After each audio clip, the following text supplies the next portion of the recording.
Okay. Lesson 6.1.1. Picking up where we left off yesterday. So if you recall yesterday, we were talking about vectors. Thus, you get the vector introduction today. If you recall, we talked about component form, knowing how to write the component form. We talked about magnitude and length, how to find magnitude and length, and we had formulas, setups for both of those, right? We talked about adding vectors. We talked about multiplying by a scalar. And we talked about finding the unit vector. So today, we're going to continue, and we're going to talk here about something called a linear combination, which is just a different way to express a vector. Okay, we're used to, most often I would say, you see a vector expressed as component form, which is the A comma B with the alligator mouths, if you want, the arrows on either side.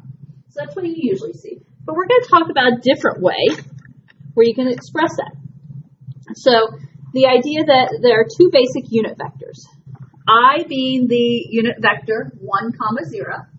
So that would be the one on the x-axis, so the x component. And j being the unit vector 0, 1, which would be the vector on the y-axis. All vectors can be written based on these two vectors. And so you'll notice we're used to the component form of A comma B.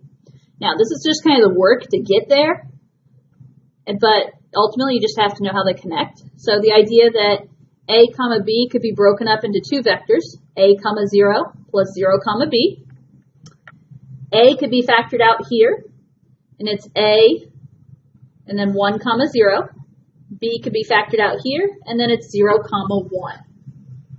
The idea then that it was just defined that I is the unit vector 1 comma 0, so that can be replaced as A times I, and J is the unit vector 0, 1, so it can be replaced as B times J.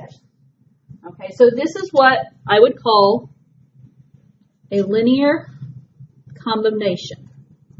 So depending on what you're asked would depend on whether you use this or not. If you're asked to write it in component form, you're going to use those parentheses.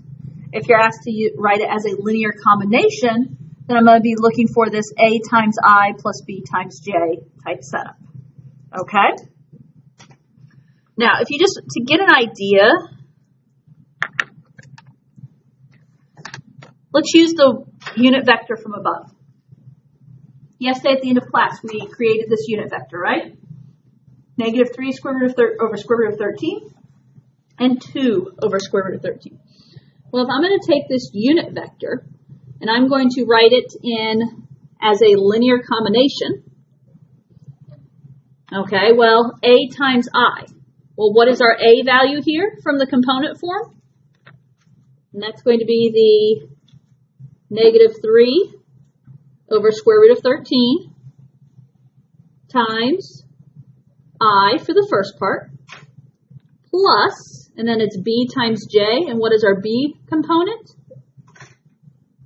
And that is 2 over square root of 13 times J. So that's an example of how you take a unit vector and write it in as a linear combination. Again, it all depends on what you're asked to do.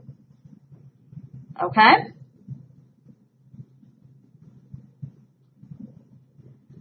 By using this format, we have a linear-like combination using the vectors I and J. The scalars or constants A and B are considered the horizontal and vertical components of the vector V respectively, which is what we just did here. Okay, so we'll practice with that in a little bit.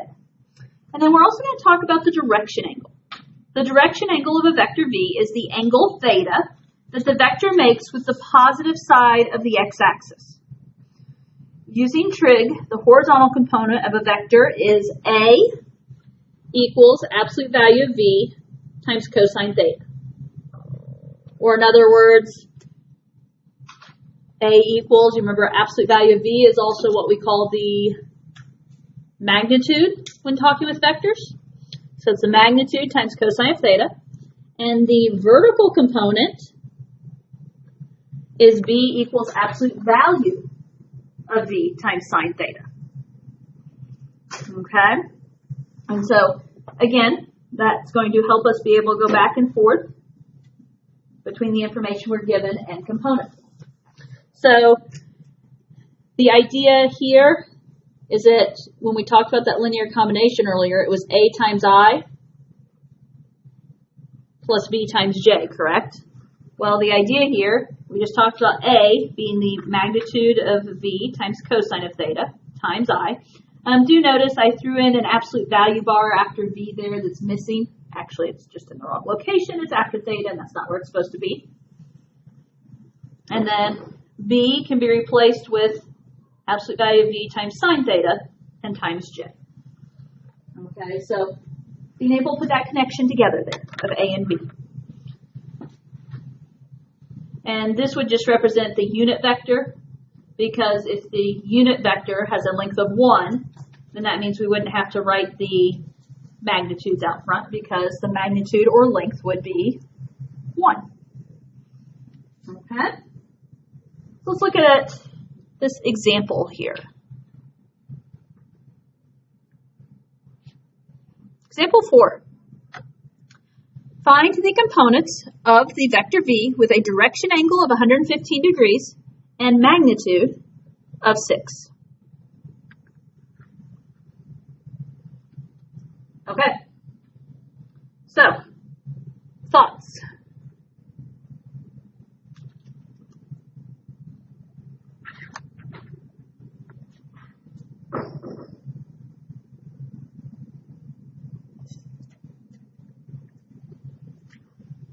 What do we know about magnitude of 6? It's the absolute value of v, correct? So right there, when they said the magnitude is 6, they're telling me the absolute value of v is 6.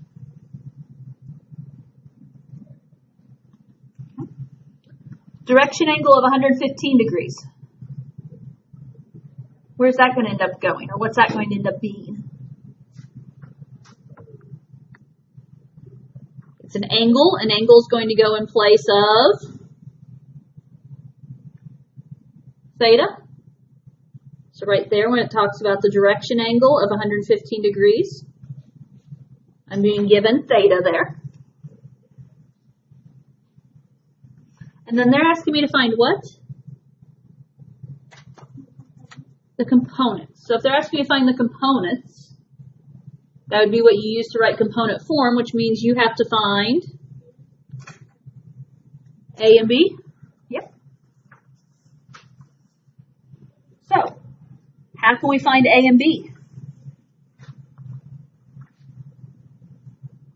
Were we just given information up above?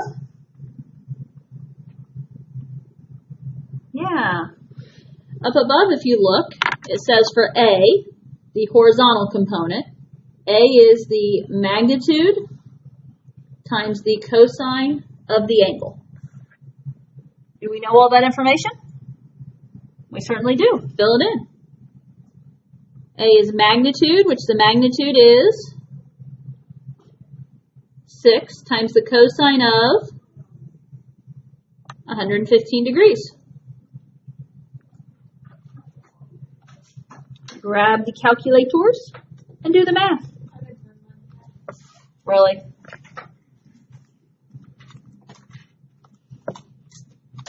This is kind of a place you have to have calculators.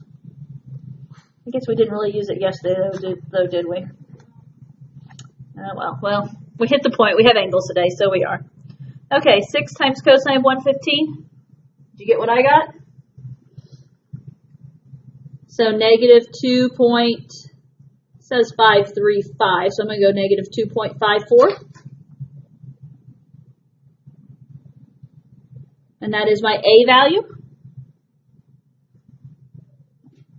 Now, good question for me to ask here. Morning class, after the test and all of the errors and everything, I had someone concerned that they got a negative. They thought, oh no, I got a negative. I had to have done something wrong. How can we confirm ourselves that a negative makes sense here? Where is 115 degrees?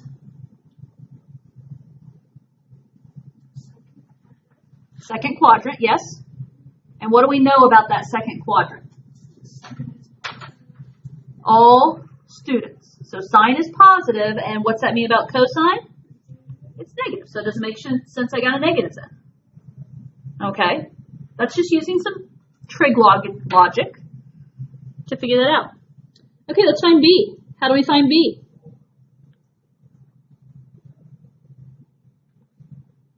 B is the magnitude times sine of theta, which, by the way, I didn't mention this earlier, but does it make sense that cosine is the x component and sine is the y component?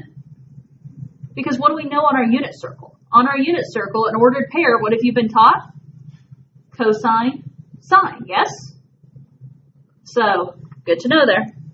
Okay, find B. So we're going to be doing 6 times sine of 115 degrees. Grab the calculator. 6 times sine of 115 degrees. B is approximately 5.44.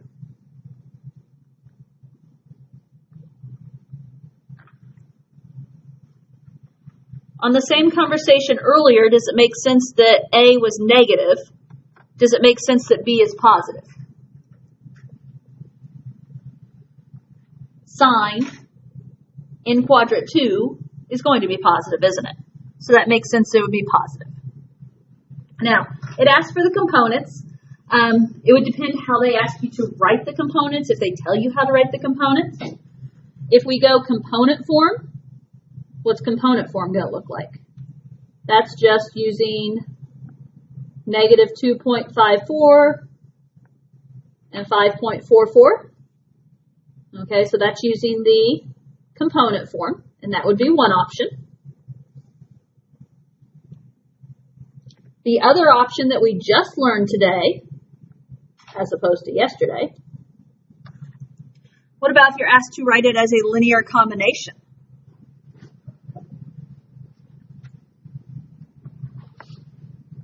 As a linear combination, this would be written as what?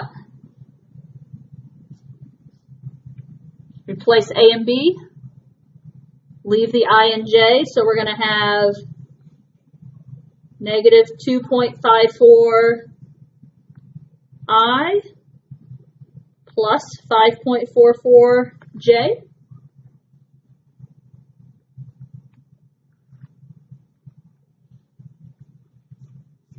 So all depends, did they ask you to write it as component form or as a linear combination? Watch your directions.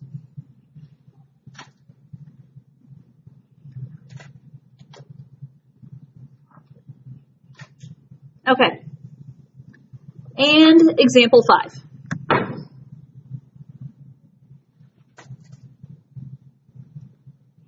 Find the magnitude and the direction angle of each vector. So we're essentially doing exactly the opposite of what we just did. We were just given the magnitude and direction angle and asked to write the vector in component form. Now we're going to go backwards. We're going to do the opposite. So, thoughts on where we can get started?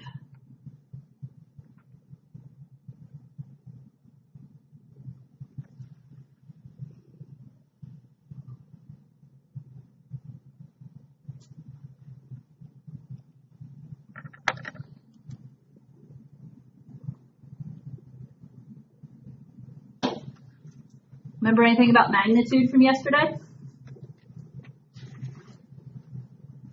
And by the way, this is just vector U and vector V. Don't necessarily think unit vector.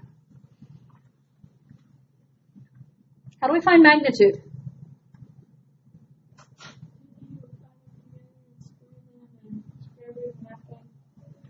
Yeah, except square them before you add them together. Okay? This is the one, it's on the front of the page. It's the absolute value, right? So if we're doing the absolute value of U, it's going to be U1 squared plus U2 squared, and then the square root of that. So if we're trying to do that in this case, find the magnitude, it's going to be the square root of 3 squared plus 2 squared. 3 squared is 9, 2 squared is 4, and 9 plus 4 is 13. So on this first one, the magnitude, or the absolute value of u, is the square root of 13.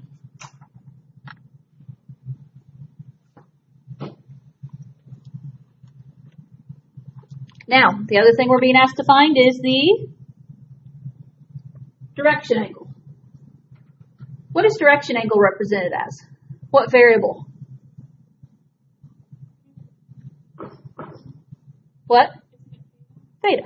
Okay. We've talked about theta today, and that's the direction angle that we are looking at. Now, with that in mind, I don't know, do you guys have any thoughts of how we can find theta here?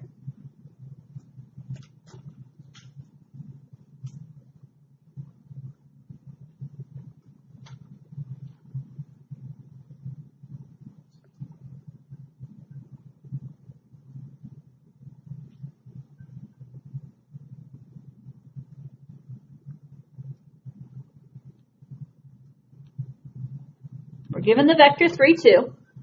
There's only one place we've talked about theta, and that's in what we just did. When we were given those horizontal and vertical components, or first and second components if you want. If you think about what we were given, the first component, A, was what? That was going to be the absolute value of whatever, in this case u, times cosine theta. The second component was going to be the absolute value, or the magnitude, times sine of theta. I'm trying to draw a connection here for you. We're given the vector 3, 2.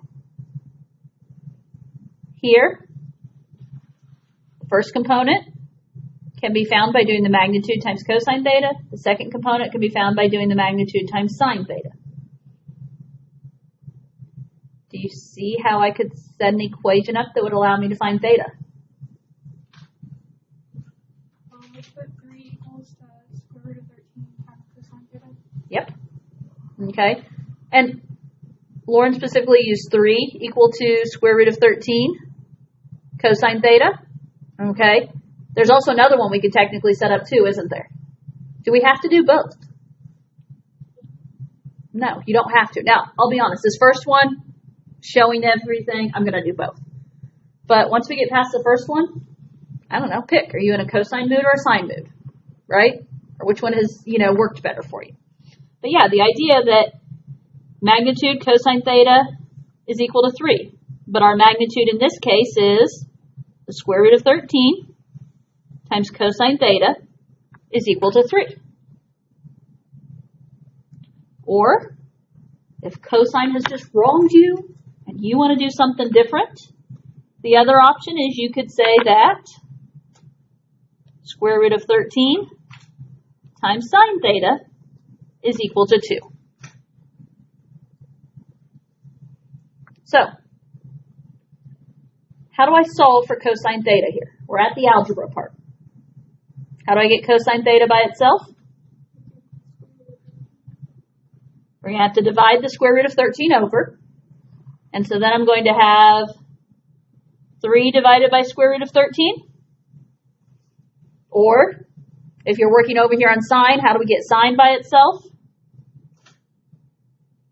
You're going to divide the square root of 13 over. And have 2 divided by square root of 13. Okay. This was a spot of trouble for some of you on the test. How do I find theta when it says cosine theta? The inverse. So theta is going to be cosine inverse of 3 over square root of 13. Okay, so grab the calculator. That's the second cosine function, right? 3 divided by square root of 13. And you can't see my answer, so you don't know if you got what I got. 33.69. Okay. What if you did sine instead? If it's sine theta equals 2 over square root of 13, in order to find theta, we can do sine inverse of 2 over square root of 13. Hey, guess what's going to happen?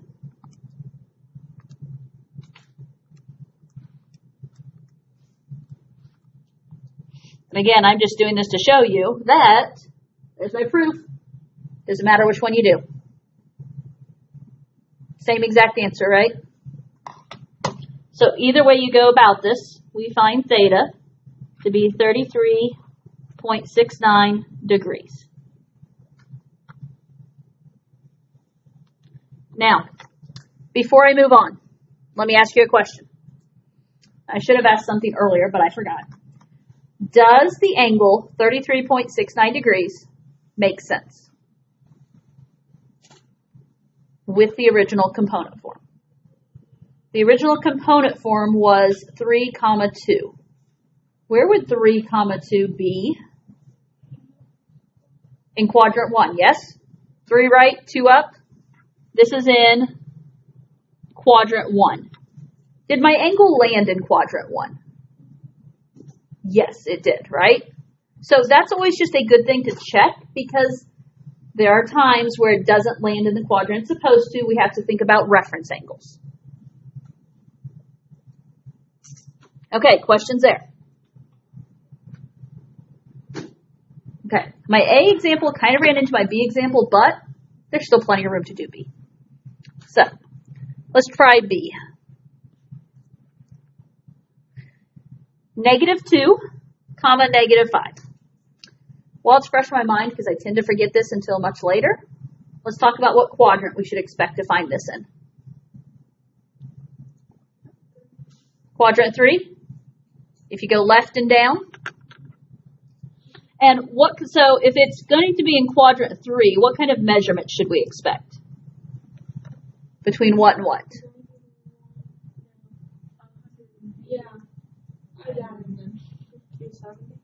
Okay, so we should expect our answer to be between 180 and 270. Logical math there? Using what we know about the unit circle, yes? Okay. Okay, magnitude? You guys got magnitude under control? Absolute value of V, which absolute value of V, the square root of -2 quantity squared plus -5 quantity squared. -2 squared is 4, -5 squared is 25, 4 and 25 is 29, and so thus we have square root of 29.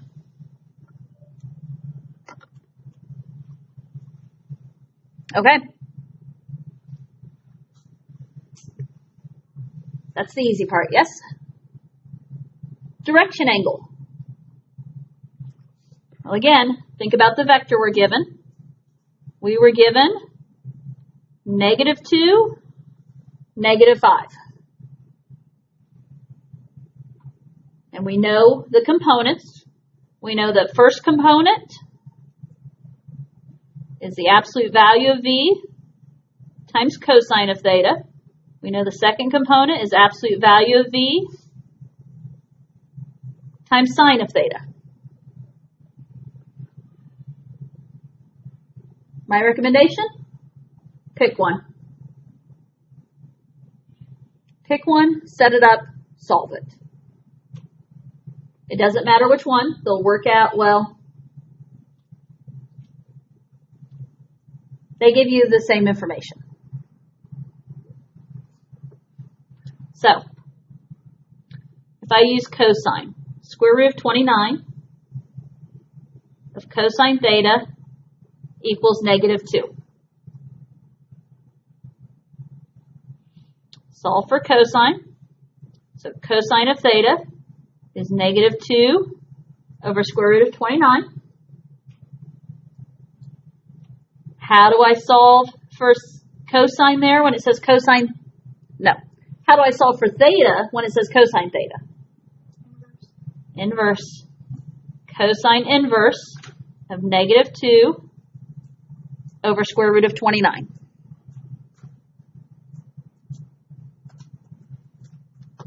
Grab your calculator.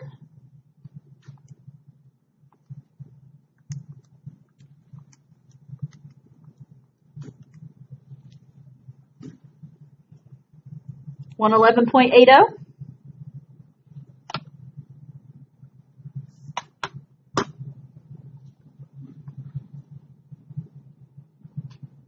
Now, Not in quadrant 3. we've got a problem. And I kind of hinted that we'd have to talk about this, didn't I? 111.80 is not in quadrant 3. Maggie, can I guess that you did sine and your answer doesn't match my answer? No, I put positive 2 instead of negative 2. Okay. Well, because here's the other thing I'm going to say. If you did sine, your answer doesn't match mine, but it doesn't give you quadrant 3 either. Okay. So if you went the sine route,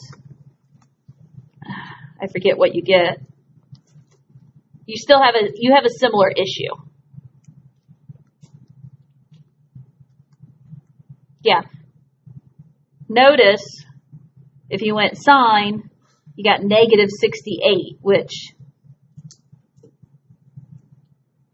might be in quadrant 3 actually, but that's not the angle we want. So again, so here's the deal. We have to adjust, right? We have to adjust. Now, think with me. Here's just a quick little sketch. Where is 111.80? It's going to be up here in quadrant 2 somewhere, right? Okay, remember what it said. This is a reference angle. So we need the equivalent reference angle down in quadrant 3. So this angle is up here. We need the angle that is equivalent, but down here. Now, this 111.8 is a little awkward. You have to think a little differently. How can I find what this angle is down here?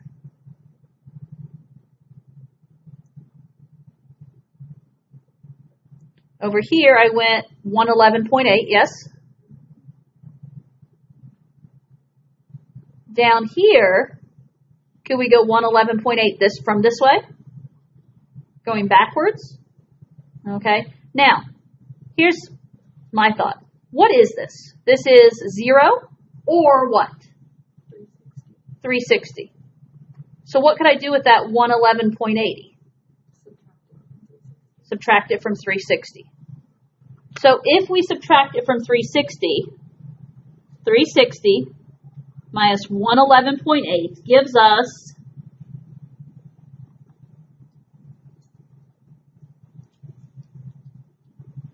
248.2 degrees.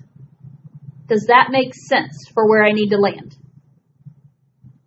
That lands me in quadrant 3, yes. And here's how you can check. Or here's another way to think about it. 111.8 was how far above the x-axis? Sorry, I'm not on the screen here. What I'm typing in over here is 180 minus 111.8, that is 68.2 degrees above the x-axis. So how far below the x-axis do we need to be? 68.2 degrees, which happens to be 248.2. So the idea is I want the distance above the x-axis to match the distance below the x-axis. Okay? Now, if you go into Skyward, or if you notice the board. So, right here on my Post-it, my card, oops, the blue is what I assigned yesterday, right? The blue is all you can do. These two pink problems go with the first problem on the next page of the notes that I thought I'd get to today, but we talked too much. I did, it's fine. So, just FYI, don't worry about 41 and 42. You don't know how to do those yet. You're going to see them in Skyward. Just worry about 5 through 8, 13 through 20, 25 to 34. Got it? Have that done for Monday, please, and have a good weekend.